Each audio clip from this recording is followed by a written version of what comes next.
Hello friends, स्वागत है मेरे चैनल अल्फ़ा बीएड क्लासेस पे। और आज की वीडियो में हम लोग करने वाले 50 महत्वपूर्ण प्रश्न संविधान के। फ्रेंड, जो पॉलिटी का इंपॉर्टेंट सेक्शन है संविधान, इससे भी आपको 3 से 4 नंबर सवाल तो देखने को मिलेगा क्वेश्चन आपके एग्जाम में। फ्रेंड, आप बीपीएससी की तैयारी कर रहे हैं या फिर बिहार बीएड की तैयारी कर रहे हैं, आप वीडियो को कंप्लीट देखिएगा। काफ़ी इंपॉर्टेंट सिलेक्टिव क्वेश्चन है टोटल संविधान के रिलेटेड। आप टोटल क्वेश्चन देखिए। इस वीडियो से भी फ्रेंड आपको 1 या 2 क्वेश्चन देखने को जरूर मिलेगा आपके एग्जाम में। ठीक है, तो चलिए शुरू करते हैं। आज का हमारा सेशन जो है 50 महत्वपूर्ण प्रश्न संविधान के। तो सबसे पहला प्रश्न है, भारतीय संविधान कितने भाग अध्याय में विभाजित है। देखो, भाग को हम लोग अध्याय बोलते हैं, लेकिन जो मेन टर्म आपको एग्जाम में भाग ही मिलेगा। तो भारतीय संविधान के कितने भाग में विभाजित किया गया है, तो याद रखना 22 भाग है। ठीक है, भारतीय संविधान के कितने भाग है, तो 22 भाग है। ये एसएससी 2014 का क्वेश्चन है। करते हैं सेकंड क्वेश्चन, भारत संविधान के किस भाग में संविधान संशोधन की प्रक्रिया का वर्णन किया गया है। याद रखना भाग 20 में जो है संविधान संशोधन की प्रक्रिया का वर्णन किया गया है। क्वेश्चन नंबर 3 करते हैं, संविधान के किस भाग में पंचायती राज व्यवस्था संबंधी प्रावधान किए गए हैं। देखो, ये इंपॉर्टेंट है। देखो, बिहार के रिलेटेड एग्जाम में कुछ चीज़ फिक्स रहता है। जैसे पंचायती राज व्यवस्था से ये लोग क्वेश्चन देते हैं।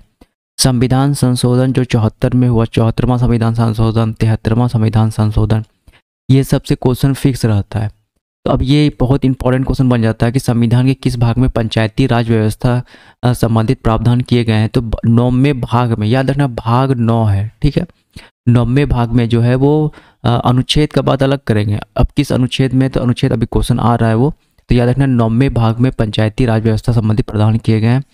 यूपीपीएससी 2016 क्वेश्चन है, काफ़ी इंपॉर्टेंट क्वेश्चन रहेगा ये। क्वेश्चन नंबर 4 करते हैं, निम्नलिखित में से संविधान का कौन सा भाग नगर पालिकाओं से संबंधित है। देखो ये भी नगर पालिका वाला भी इंपॉर्टेंट, क्योंकि दोनों सटा करके ही हैं, आसपास ही हैं। तो 9A, भाग 9A में नगर पालिका से संबंधित है। याद रखना भाग 9 में क्या है, पंचायती राज। अगर यहाँ पर A लगा देंगे तो नगर पालिका बन जाएगा।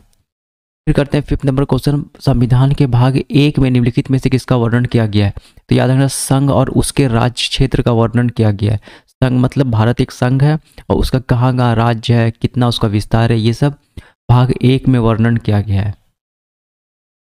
क्वेश्चन नंबर 6 बात करते हैं, भारतीय संविधान के किस भाग में जनता को गारंटी मूल अधिकार दिए गए हैं। तो याद रखना भाग 3 में, यानी ये जो है हमारा मौलिक अधिकार है, तो उसी को जनता को गारंटी मूल्य बोलते हैं। ठीक है, यानी ये मौलिक अधिकार के बारे में बात कर रहा है, यानी मौलिक अधिकार भाग 3 में दिया हुआ है। क्वेश्चन नंबर 7 करते हैं, भारतीय नागरिकों के मूल्य कर्तव्यों, देखो अब मूल्य कर्तव्य का विवरण संविधान के किस भाग में दिया गया है। तो याद रखना 4 कौ में जो है वो हमारा मूल्य कर्तव्य बता गया है। ठीक है, तो ये यूपीपीएससी 2013 का क्वेश्चन है, काफ़ी इंपॉर्टेंट रहेगा ये भी। फिर क्वेश्चन नंबर 8 करते हैं, भारत के संविधान के भाग 4 में किसके बारे में बताया गया है। तो राज्य के नीति निर्देशक तत्व कहाँ पर मिलते हैं हम लोग को, तो भाग 4 में। ठीक है, भाग 3 में हमारा मौलिक अधिकार है। फिर उसके भाग 4A में मूल कर्तव्य है, और भाग 4 में नीति निर्देशक सिद्धांत है। आरआरबी 2005 का क्वेश्चन काफ़ी इंपॉर्टेंट रहेगा ये भी। क्वेश्चन नंबर 9 करते हैं, वर्तमान में भारतीय संविधान में कुल कितनी अनुसूचियां हैं। देखो अब अनुसूची आ गया है। ठीक है, भाग वाला जो टॉपिक पोर्शन था वो खत्म हो चुका है। इतना ही भाग से आपको क्वेश्चन पूछेगा। तो याद रखना वर्तमान में भारतीय संविधान में कुल कितनी अनुसूचियां हैं। तो याद रखना 12 अनुसूची है। ठीक है, कितनी अनुसूची है, 12 अनुसूची है वर्तमान में, यानी अभी जो चल रहा है। क्वेश्चन नंबर 10, भारतीय संविधान में कौन सा प्रावधान दल बदल निरोध से संबंध रखता है। तो याद रखना ये देखो, अब ये इंपॉर्टेंट है। जो 10वीं अनुसूची है ना, 10वीं अनुसूची दल बदल निरोध से संबंध रखता है। देखो, 2 से होता है 10 और 2 से होता है क्या, दल बदल। ठीक है, तो दल बदल 10वीं अनुसूची में दल बदल निरोध कानून बना बताया गया। ये बीएसएससी 2015 का क्वेश्चन है, ये भी बिहार के रिलेटेड क्वेश्चन पूछा गया है। क्वेश्चन नंबर 11 बात करते हैं, भारतीय संविधान की 8वीं अनुसूची का संबंध भाषाओं के साथ है। ये भी इंपॉर्टेंट है। भाषा 8वीं, दल बदल 10वीं। ठीक है, अनुसूची का बात कर रहे हैं। फिर उसके बाद 12 बात करते हैं, भारतीय संविधान की 11वीं अनुसूची संबंधित है। देखो फिर से पंचायती राज आ गया यहाँ पे, बट यहाँ पे क्या कर रहा है, अनुसूची का बात कर रहे हैं। तो 9वां भाग और 11वीं अनुसूची में पंचायती राज संबंधित कानून दिए गए हैं। ठीक है, प्रावधान है। ये भी यूपीपीसीएस 2015 क्वेश्चन है, पीपीएससी और बिहार बीएड वगैरह में इंपॉर्टेंट होता है ये सब पॉइंट। क्वेश्चन नंबर 13 बात करते हैं, भारतीय संविधान की 12वीं अनुसूची संबंधित है तो नगर पालिका से, 11वीं ग्राम पंचायत, 12वीं नगर पालिका अनुसूची। फिर बात करते हैं 14 73वें संविधान संशोधन। देखो अब यहाँ पे आ गया ये 73वां संविधान संशोधन, जो कि इंपॉर्टेंट रहेगा। 73वें संविधान संशोधन अधिनियम द्वारा भारतीय संविधान में कौन से अनुसूची को जोड़ा गया है? तो याद रखना 11वीं अनुसूची जो पंचायती राज व्यवस्था है, सॉरी 11वीं अनुसूची जो हाँ ठीक है, जो पंचायती राज व्यवस्था है वो 73वां संविधान संशोधन करके जोड़ा गया था। याद रखना फ्रेंड, 73वां संविधान संशोधन के अंतर्गत 11वीं अनुसूची को जोड़ा गया है, जिसमें क्या प्रावधान है, पंचायती राज व्यवस्था। ठीक है, फिर उसके बाद बात करते हैं, अब देखो 74वां संविधान संशोधन ठीक उसी साल में हुआ था। अधिनियम द्वारा भारतीय संविधान में कौन सी अनुसूची को जोड़ा गया है? तो याद रखना 12वीं अनुसूची को जोड़ा गया है। अब 12वीं अनुसूची है क्या? तो 12वीं अनुसूची में बताए थे नगर पालिका से संबंधित है। ठीक है, तो दोनों इंपॉर्टेंट है, सेम ईयर में दोनों को किया गया था। ठीक है, लेकिन अलग अलग संविधान संशोधन है, 73वां और 74वां। ठीक है, इंपॉर्टेंट है दोनों क्वेश्चन। क्वेश्चन नंबर 16 करते हैं, संविधान सभा द्वारा अंतिम रूप से पारित संविधान में कुल कितने अनुच्छेद अनुसूची थी? यानी जब संविधान बना था, ठीक है, जब संविधान बन के लागू हो गया था, ठीक है, तो उस समय कितने अनुच्छेद थे? तो 395 अनुच्छेद और 8 अनुसूची थी। अभी अनुसूची को 4 बढ़ा करके 12 कर दिया। ठीक है, और अनुच्छेद तो भी बहुत हो चुके हैं, अनुच्छेद के बारे में कुछ नहीं पूछता है, लेकिन हाँ ये आपको पॉइंट याद रखना है कि जब संविधान बन के तैयार हुआ था तब कितने अनुच्छेद थे? तो 395 अनुच्छेद थे। और अनुसूची कितनी थी? तो 8 अनुसूची थी, लेकिन अभी 4 अनुसूची, तो कुछ अनुसूची को बढ़ा करके 12 कर दिया गया है। वर्तमान में 12 अनुसूची हैं। अभी तुरंत क्वेश्चन बताए थे। क्वेश्चन नंबर 17 करते हैं, वर्तमान समय में भारतीय संविधान में गणना की दृष्टि से कुल कितने अनुच्छेद और अनुसूचियां हैं? तो देखो अभी 443 है, ये चेंज होते रहता है, चेंज बढ़ते रहता है। ठीक है, 443 और 12 अनुसूचियां, अनुसूची को आपको अच्छे से याद रखना है। ठीक है, ये पॉइंट अच्छा है। 12 अनुसूची अभी पहले बन के जब तैयार हुआ था तो 8 अनुसूची थी। क्वेश्चन नंबर 18 करते हैं, संविधान के अनुच्छेद 1 में भारत को क्या कहा गया है? देखो अब अनुच्छेद वाला टर्म आ गया है। तो देखो अनुच्छेद 1 में भारत को राज्यों का संघ कहा गया है। क्या कहा गया है? राज्यों का संघ कहा गया है। ये एसएससी 2002 का क्वेश्चन है, काफी इंपॉर्टेंट रहेगा। फिर करते हैं क्वेश्चन नंबर 19। क्वेश्चन नंबर 19 है, भारतीय संविधान के किस अनुच्छेदों द्वारा भारतीय नागरिकों को मूल अधिकार प्रदान किया गया है? भाग बता दिए थे, भाग 3 में मूल अधिकार है। अब किस अनुच्छेद द्वारा है? तो याद रखना 12 से लेके 35 तक जितने अनुच्छेद आपको मिलेंगे उस सारे अनुच्छेद मूल अधिकार यानी हमारा जो राइट्स है उसके बारे में बताया गया है। तो काफ़ी इंपॉर्टेंट है, अनुच्छेद 12 से 35 तक ऐसा क्वेश्चन एग्जाम में देखने को मिलेगा। क्वेश्चन नंबर 20 करते हैं, भारतीय संविधान में कौन सा अनुच्छेद सरकार राज्य सरकारों को ग्राम पंचायत गठन का आदेश देता है? देखो फिर से यहाँ पे आ गया ग्राम पंचायत गठन का। तो किस अनुच्छेद के तहत? तो अनुच्छेद 40 जो है वो राज्य सरकारों को ग्राम पंचायत के गठन का आदेश देता है। देखो यहाँ क्या लिखा हुआ है? आदेश देता है कि आपको करवाना ही करवाना है। ठीक है, ये संविधान में पूरा लिखा हुआ है। एसएससी 2013 का क्वेश्चन है, काफ़ी इंपॉर्टेंट रहेगा। ठीक है, ग्राम पंचायत के रिलेटेड सारा क्वेश्चन हम बता दिए, अनुच्छेद, भाग, अनुसूची। ठीक है, और अभी यहाँ पे अनुच्छेद भी बताई दिए। 40 के तहत राज्य सरकारों को आदेश देता है संविधान कि आपको हर एक जो ग्रामीण क्षेत्र है उसमें ग्राम पंचायत गठन करना ही करना है। 21, भारतीय संविधान के किस अनुच्छेद में प्रेस की स्वतंत्रता दी गई है? काफ़ी इंपॉर्टेंट होता है ये अनुच्छेद। अनुच्छेद 19 में जो है वो प्रेस की स्वतंत्रता का वर्णन किया गया है। 22 है, मौलिक अधिकार के अंतर्गत कौन सा अनुच्छेद बच्चों के शोषण से संबंधित है? तो याद रखना अनुच्छेद 24 जो है ये बच्चों के शोषण के विरोध में बात करता है। उसे मतलब 14 साल के उम्र के बच्चों को आप काम नहीं करवा सकते हैं, ये निषेध है। फिर करते हैं 23 है, नीति आयोग। अब देखो यहाँ पे ऑप्शन देने का क्या रीजन है? नीति आयोग भारत के संविधान के किस अनुच्छेद के तहत गठित किया गया है? तो एक बात याद रखना, इसका ऑप्शन होगा इनमें से कोई नहीं, क्योंकि नीति आयोग जो है एक संवैधानिक निकाय नहीं है। ठीक है, याद रखना नीति आयोग जो है एक गैर संवैधानिक निकाय है, तो इसीलिए इनका संविधान में कोई वर्णन नहीं है। ये खुद से प्रधानमंत्री ने बनाया है। सारे पहले नीति आयोग को पंचवर्षीय योजना कहा जाता था, वो भी गैर संवैधानिक निकाय है। तो याद रखना इस बात को कि नीति आयोग किसी भी अनुच्छेद में वर्णन नहीं है, क्योंकि ये एक गैर संवैधानिक निकाय है। गैर संवैधानिक निकाय काफ़ी इंपॉर्टेंट है, ये क्वेश्चन अच्छे से याद कर लेना है। फिर उसके बाद बात करते हैं 24, भारतीय संविधान के किस अनुच्छेद में अनुसूचित जाति और अनुसूचित जनजातियों के लिए आरक्षण का प्रावधान है। देखो ऐसा आरक्षण से रिलेटेड आ जाता है सवाल, क्योंकि ये हाईलाइट रहता है। याद रखना 335 जो अनुच्छेद है उसमें जो है अनुसूचित जाति और अनुसूचित जनजातियों के लिए आरक्षण का प्रावधान दिया गया है। ठीक है, काफ़ी इंपॉर्टेंट है 335। फिर 25, डॉक्टर अंबेडकर के अनुसार कौन सा अनुच्छेद भारतीय संविधान का महत्वपूर्ण अनुच्छेद है? जो अनुच्छेद 32 जो है वो भारतीय संविधान का महत्वपूर्ण अनुच्छेद है डॉक्टर अंबेडकर के अनुसार। ठीक है, इसमें क्या होता है ना, सुप्रीम कोर्ट रिट जारी कर सकता है। ठीक है, जैसे कि आपका मौलिक अधिकार का हनन अभी बताए थे, 12 से लेके 35 तक मौलिक अधिकार है।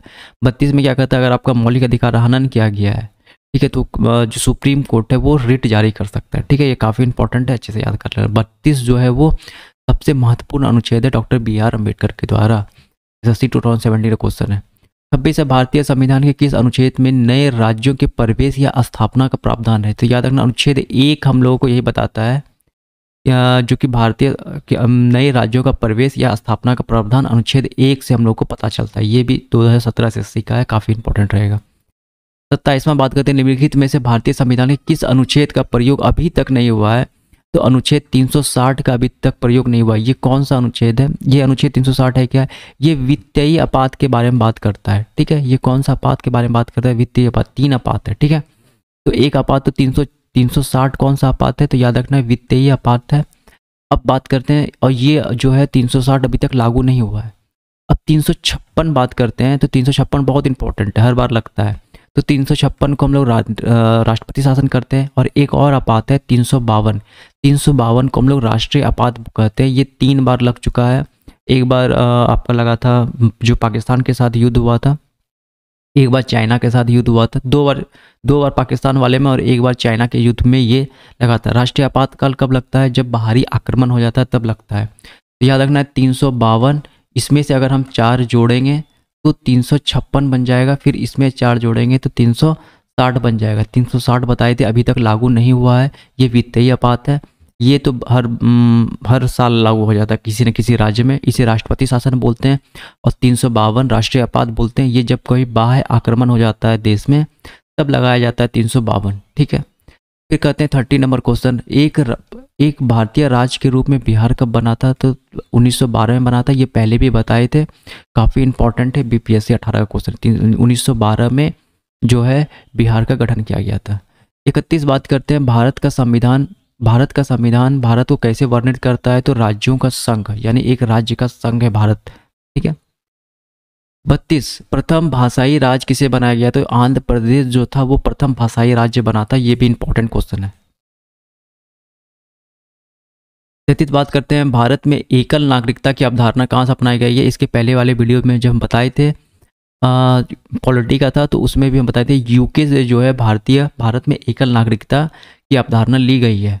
34, भारत में नगर पालिका का अध्यक्ष कौन होता है? भारत में कार्यपालिका का अध्यक्ष कौन होता है? तो राष्ट्रपति होता है। ठीक है, जो कार्यपालिका का अध्यक्ष कौन होता है? राष्ट्रपति होता है।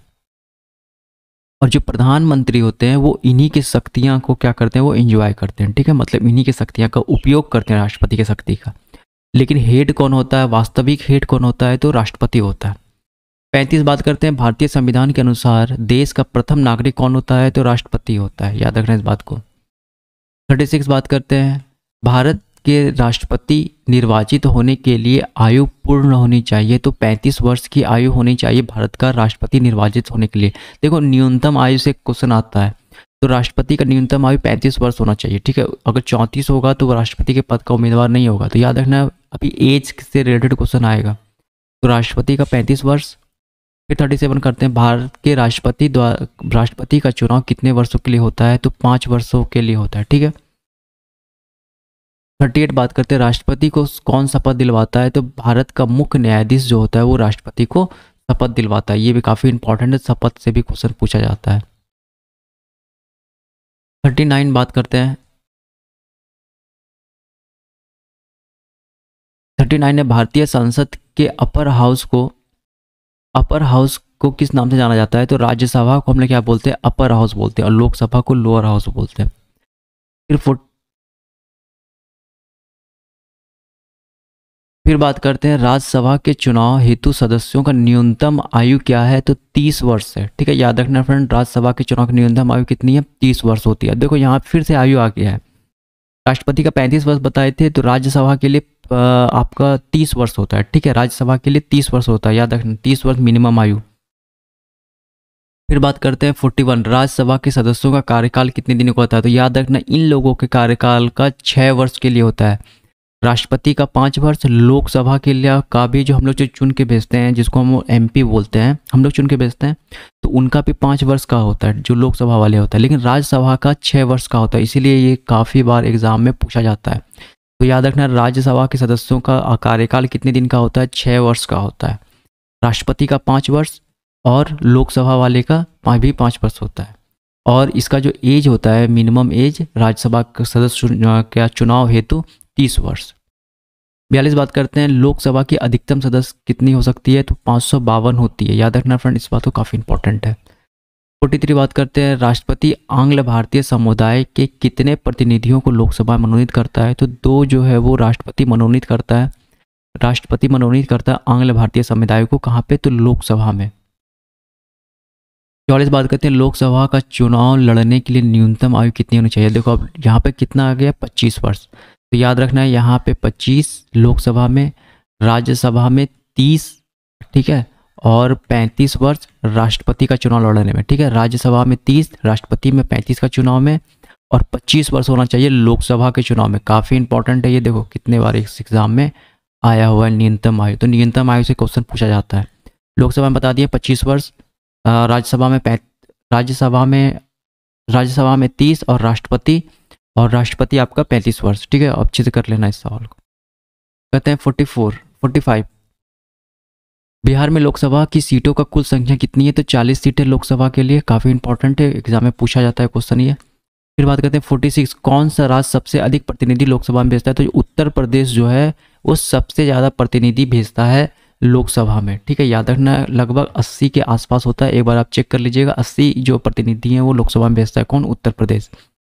47 बात करते हैं भारत के प्रधानमंत्री पद के लिए उम्मीदवार की कम से कम कितनी उम्र होनी चाहिए, तो 25 वर्ष होनी चाहिए। देखो अब प्रधानमंत्री का कितना वर्ष होना चाहिए, तो 25 वर्ष होना चाहिए। ठीक है, क्योंकि प्रधानमंत्री जो है वो लोकसभा से भी चुना जाता है, और लोकसभा का न्यूनतम आयु कितना था, 25 वर्ष। तो प्रधानमंत्री का भी 25 वर्ष न्यूनतम आयु होना चाहिए, याद रखना है इसको। 48 बात करते हैं संसदीय शासन प्रणाली में सर्वप्रथम किस देश विकसित हुआ था, तो याद रखना ब्रिटेन से ही हम लोग संसदीय प्रणाली लिए हैं, और सबसे पहले ब्रिटेन में ही इसका जन्म हुआ था संसदीय प्रणाली का। 49 बात करते हैं राजनीतिक शब्दावली में शून्यकाल का क्या अर्थ है, तो याद रखना प्रश्न उत्तर सत्र को हम लोग शून्यकाल बोलते हैं। ठीक है, अभी चर्चा चलता है, तो बात करते हैं शून्यकाल। तो शून्यकाल क्या होता है, तो प्रश्न उत्तर सत्र। फिर बात करते हैं 50 और अंतिम क्वेश्चन आज का, स्वतंत्र भारत के प्रथम गृह मंत्री कौन थे, तो सरदार पटेल जो थे वो स्वतंत्र भारत के प्रथम गृह मंत्री थे। तो इतना क्वेश्चन आपको कर लेना अच्छे से। फिर हम पॉलिटी का या विविध का ही वीडियो लाएंगे, तो पॉलिटी काफ़ी इंपॉर्टेंट था अभी, और इसमें 2-3 वीडियो आएगा, कम से कम 200 सवाल पॉलिटी का कर लीजिएगा, तो टोटल क्वेश्चन बन जाएगा। तो इस वीडियो में इतना ही, मिलेंगे अगले वीडियो में। Thank you.